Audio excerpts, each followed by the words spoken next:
This beautiful agate glass is known as Lithyalin glass, and it's made, or was made, in Bohemia in around the 1830s, if what I've read is correct. And you have these beautiful shades of red and pink and almost into black, forming a rock, or lith. Lith means rock, of course, stone, agate-like pattern. And here and there you have sort of the like banded agate style concentric rings up here as well. And on this piece you don't get so much of that concentric effect, but on other pieces you do. I'll just turn off the rotation. So it's my hand, it's a decent size pot, probably 20 centimeters or so high, I suppose, maybe more. And on the base, polished pawn tool and a lot of wear. Not sure how well that's showing, but it certainly appears to be 19th century. They say the French copied this in the 1850s as well, so a little bit hard to know exactly where it's made. Completely opaque, has this almost clay-like look on the top of the rim here.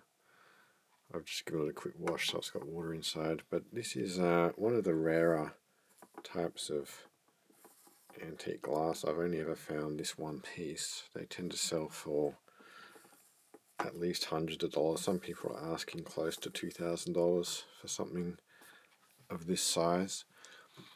And I picked it up at a second-hand shop in Hobart, and I was buying some glass. The guy sort of could tell I was looking at the glass, and he told me about this piece. I hadn't even noticed it because it just didn't look like glass on the shelf. I assumed it was a kind of ugly glazed pot, and I didn't even register that it was really there.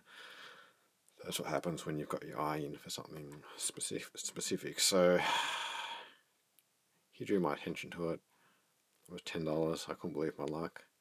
I checked it was glass, and I saw the ponto, and took that home. I was very, very happy.